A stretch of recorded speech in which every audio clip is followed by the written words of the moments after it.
Hello everyone, and welcome. Today I'm excited to present our quick guide on how to protect your G account, personal content, mobile security, and important contacts. This is the first slide of our session, which is documented on 5th September 2024 by Dipti Pandita in India. We'll be covering some simple but crucial steps to check your settings and act before it's too late. So, let's get started and make sure your digital life stays safe and secure. The objective of this document is to provide quick guidance in case of the cyber thefts mentioned here. Last year, I was actually fortunate enough to escape a potential trap by following a few key steps. I documented these steps after doing extensive research, and I want to share them with you today. These steps are crucial because they can help protect us and our organization from falling victim to similar cyber threats. Remember, being prepared and knowing how to respond quickly can make all the difference in safeguarding our digital assets. So, as we go through this presentation, keep in mind that these insights are based on real experiences and thorough research, aiming to strengthen our overall cybersecurity awareness. All right, let's talk about a very important aspect of online security. If you've purchased subscriptions, saved passwords, or stored addresses in your browser, it's crucial to double-check your browser's settings. Sometimes, these details can be automatically saved or shared if the right options aren't disabled. So I recommend going into your browser's settings and ensuring that options related to saving passwords, autofill information, or address saving are turned off. This extra step helps protect your personal information from being accessed by others or from potential security breaches. Remember, staying vigilant about these settings is key to keeping your data safe while browsing online. Now, let's look at some important technical security measures to protect your Google or Microsoft account and your mobile device from hacking, as well as how to recover a compromised account. First, if you want to remove your contents from Google search, say you don't want your images, content, or personal information appearing there, you'll need to take specific steps. One helpful resource is the Google search help page titled, "Remove an Image from Google." It guides you through the process of removing unwanted content from search results. If your content is appearing on outside platforms, you can look for content removal options directly on those social media sites. For example, Facebook, Twitter, Instagram, Pinterest, OnlyFans, Reddit, and LinkedIn all have their own help centers. Visiting these help centers can provide tailored guidance on how to delete or hide your content from their platforms. Next, regarding removing your content from Google search, it's important to act quickly. The sooner you request removal, the better your chances of controlling your online presence. Always remember, your personal information online is sensitive, and managing it actively helps maintain your privacy. Finally, if you're concerned about hacking or unauthorized access, be sure to check the security settings on your accounts regularly and follow recommended steps for recovery if needed. Protecting your digital presence is an ongoing process, but these measures can make a real difference in safeguarding your information. Let's start with how you can request the removal of personal content from Google search. There's a direct link available that takes you to a form specifically designed for content removal requests. Filling out this form is the key step to help protect your privacy and ensure your personal information doesn't stay publicly accessible longer than necessary. Now, moving on to call forwarding. This is a common tactic scammers or hackers might use to intercept your calls. It's important to check if call forwarding has been activated without your knowledge. If you're using an Android or iPhone, there are simple codes you can dial to verify this. For example, dialing 21 hash or 61 hash or 62 hash or 67 hash will show you if call forwarding is active on your device. If you find that call forwarding is enabled and you haven't set it up yourself, you need to deactivate it immediately. To do that, dial 21*10 hash or 2. These codes will deactivate any call forwarding settings. There's also a manual method to check this, which is useful if you're not comfortable with dialing codes. Simply go to your phone's settings, tap the top right corner, click the three dots icon, then select Supplementary Settings, followed by Call Forwarding, and then Voice and Video Call. Here, you'll see the current forwarding status. If you notice any forwarding to unfamiliar numbers, make sure to disable it right away. The main takeaway is to always verify if your calls are being forwarded without your consent. Disabling it promptly helps protect your privacy and prevent potential scams. Staying vigilant about these settings is an essential part of your digital security. Let's start with how you can request the removal of personal content from Google search. There is a direct link available that simplifies this process. You just need to fill out a form specifically designed for requesting the removal of personal information from Google search results. This is an important step in protecting your privacy online. Next, we'll discuss how to check if call forwarding has been activated by a scammer or hacker on your phone and how to deactivate it. For both Android and iPhone users, there are quick ways to verify this. First, to check if call forwarding is active, you can dial specific codes like *21, 61#, 62, or 67#. If the call gets forwarded, you'll see the details. To deactivate any active forwarding, dial 21*10# or 2. These codes will disable call forwarding immediately. There's also a manual method. On your phone, go to the Settings menu, usually by tapping the top right corner and clicking the 3 dots icon. Then select Supplementary Settings, followed by Call Forwarding, and finally Voice and Video Call. Here, you can see if call forwarding is active and to which number. If you find that it's active and you didn't set it up yourself, disable it right away. Remember, it's crucial to check your call forwarding settings regularly, especially if you suspect suspicious activity. Disabling unwanted forwarding helps protect your calls and your privacy. Let's go through the steps to follow if you ever find your phone or Gmail account has been hacked. First, you want to check if someone is accessing your Google account without your permission. To do this, open Google and click on your account icon at the top right corner. Then, select Manage Google Account. From there, go to Data and Privacy. Here, it's important to review all the settings, and you can enable or disable options as needed to secure your account. Next, move to the Security tab. Check all your login activities carefully. If you see any unfamiliar access, it's time to take action. You should also review and reset your passkey, phone number, and recovery email ID. These are critical for account recovery and security. Now scroll down to the Devices section. Click on Manage Devices, and you'll see a list of all devices that have accessed your account. If you spot any unknown devices, click on that device. You'll be routed to a new page where you can sign out of that device and change your Google account password immediately. Don't forget to update all your passwords and PINs for other connected services like GPay, Paytm, Facebook, or YouTube. Additionally, it's a good idea to check for any email forwarding rules set up in your Gmail. Go to the settings, look at the Forwarding and Pop IMAP tab on the left-hand side, and remove any email addresses that your emails might be forwarded to without your knowledge. For extra security, always enable two-step authentication. This can include biometric options, which are great because they add an extra layer of protection. Installing security apps like Microsoft Authenticator is also highly recommended. These tools help safeguard your email accounts from unauthorized access and make your online presence more secure.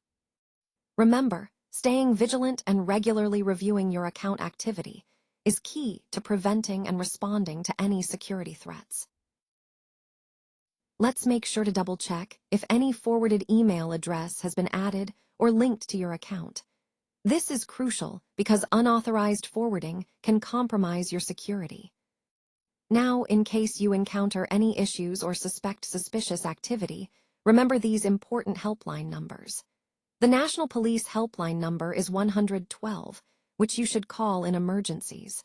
For women-specific assistance, dial 181. And if you need help related to cybercrime, the cybercrime helpline in India is 1930. Don't forget to contact your SIM card service provider if you notice any unusual activity. They can help block or secure your SIM if needed. Also, it's very important to register a complaint at your nearest police station. They can track the hacker's location more efficiently and help you recover your device or data. As I mentioned earlier, sharing your mobile phone or devices is sometimes necessary. To check which devices are connected to your Google account, go to Settings, or you can simply Google your account, click on your initials at the top right corner, then select Manage Account, go to Security, and scroll down to Manage All Devices. Here, you'll see all devices that currently have access. If you notice any unfamiliar device, it's quite possible that your account is being accessed improperly. Finally, for Gmail, log into your account, click the Settings icon at the top right corner, and then select See All Settings. Regularly reviewing these settings can help you identify and revoke any suspicious access. Remember, staying vigilant and knowing these steps can significantly protect your digital security. On July 25, 2024, Sujata Sonic, the former Chief Secretary of Maharashtra, launched a new helpline aimed at raising awareness about cybersecurity. This helpline number is 9,019,115,115, and it's part of a collaborative effort between the organization called What Now and the Maharashtra Yuva Cyber Suraksha Upgram. The goal here is to provide support and guidance to those who might be facing cyber threats or scams.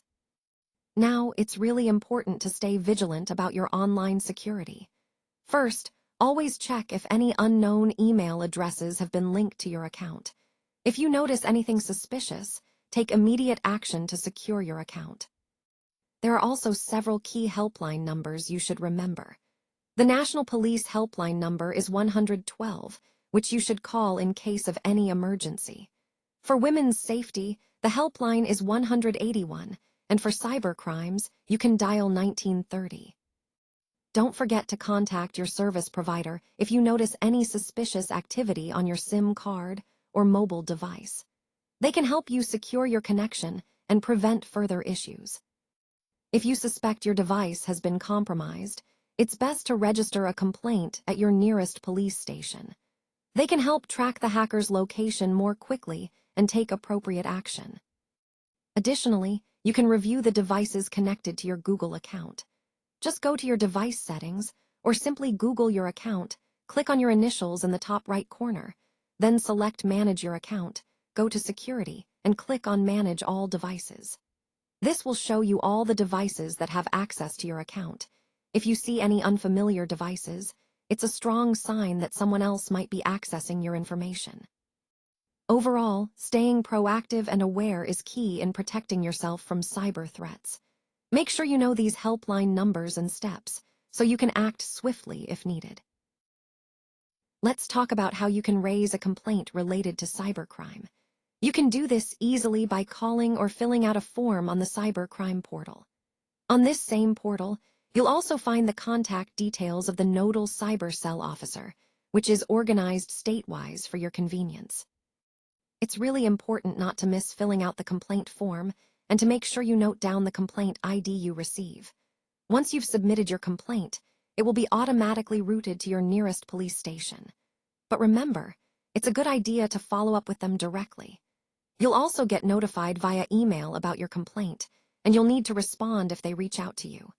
Rest assured, the police and cyber cell will handle the investigation from there. Now, shifting gears to Microsoft account security. If you notice someone trying to hack your Microsoft account, here are some important steps to protect yourself.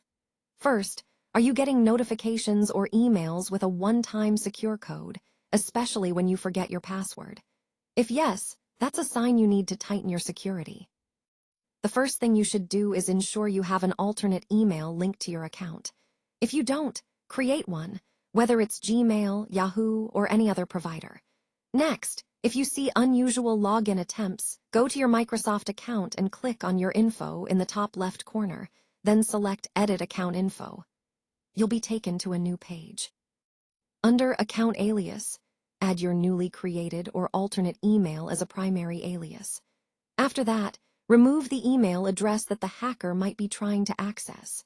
This process won't impact your other apps linked to your Microsoft account and is an effective way to protect yourself from potential financial or personal loss. By following these steps, you're actively safeguarding your digital identity against cyber threats. Let's walk through how you can check your activity log and sign-in attempts. First, log into your Microsoft account, then go to the Account section. Scroll down until you find the Privacy section, where you'll see a link labeled Apps and Services that can access your data. Next, head over to the Security section within your account settings. Click on See Your Sign-In Activity, and here you'll find a detailed activity log. Each entry shows the date, time, and location of your sign-ins, so you can easily spot any unfamiliar activity. Now, to add extra layers of security, go to Additional Security Options. Here, you can change your password, set up two-way authentication, and enable or disable features like sign-in notifications, passkeys, or text codes. It's also a good idea to add new sign-in methods or verification options. Biometric options like fingerprint or facial recognition are among the best for convenience and security. When you click on Another Way to Sign In, you'll see options such as Face ID, fingerprint, PIN using an app, email a code, or text a code. If you choose Use an app, you'll need to download the Microsoft Authenticator from your App Store, install it, and then open the app. Follow the prompts to add your Microsoft account to the app. If you're using the Microsoft Authenticator app, make sure to check the Passwords tab inside the app. This tab shows all the saved passwords and sites you've accessed via Gmail or other accounts. To keep things secure, delete all saved passwords from this tab. Avoid importing passwords from other managers here. Once you've set up the app on your phone, every time you log into your Microsoft account, you'll see a code on your screen. A message will prompt you to select the matching code from a list of auto-generated 2- or 3-digit codes that pop up.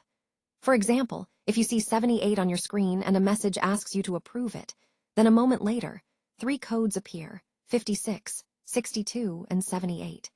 You would select 78 and click Approve to complete the login. This process enhances your security by verifying your identity with a dynamic, temporary code, making it much harder for unauthorized users to access your account. When it comes to closing your Microsoft account, there are a few important issues to keep in mind. Before you actually proceed, it's a good idea to tie up loose ends, cancel any subscriptions you no longer need, and ensure you don't leave anything important behind. Think about files stored in OneDrive, your Xbox content, emails in Outlook.com, or anything else tied to that account. You want to make sure everything is taken care of so nothing gets lost or disrupted unexpectedly. Once you're confident that you're ready to close your account, the process is straightforward. First, go to the Close Your Account page by signing into your Microsoft account through live.com and following the instructions there. Make sure the page shows the account you intend to close, then click Next. Next, you'll see a list of important points, things you need to acknowledge.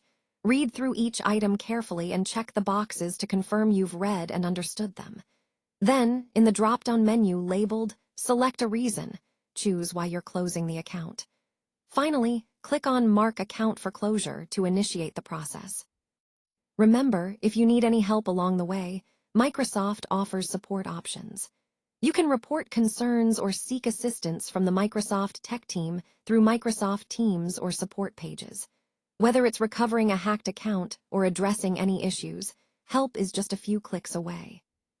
Closing your account is a significant step, but with a little preparation, it can be smooth and worry-free. Here are some real-life incidents where I managed to escape potential threats. For example, I received scam messages asking for one-time passwords. Now, these messages are quite common, but it's important to stay alert. In another case, cyber attackers tried to decode my phone's passcode. What's interesting is that I could actually see on my screen that the passcode was automatically being typed. And because I was paying attention, I realized they failed to enter the right code and couldn't access my phone. Additionally, I was getting auto-generated calls, which can often be a tactic to trick or scam people. These incidents highlight the importance of staying vigilant and being aware of the tactics used by cybercriminals. It ties back to the overall theme of security awareness. Being prepared and knowing how to react can truly save you from falling victim to these threats. In this final slide, I want to draw your attention to the screenshots shown here.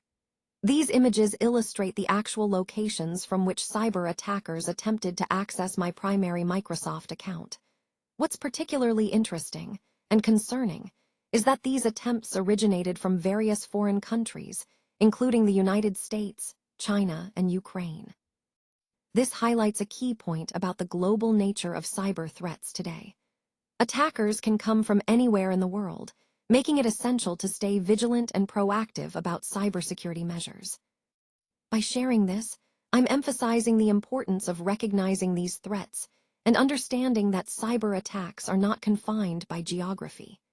It's a reminder that protecting our digital assets requires constant awareness and robust security practices, regardless of where the threats originate from.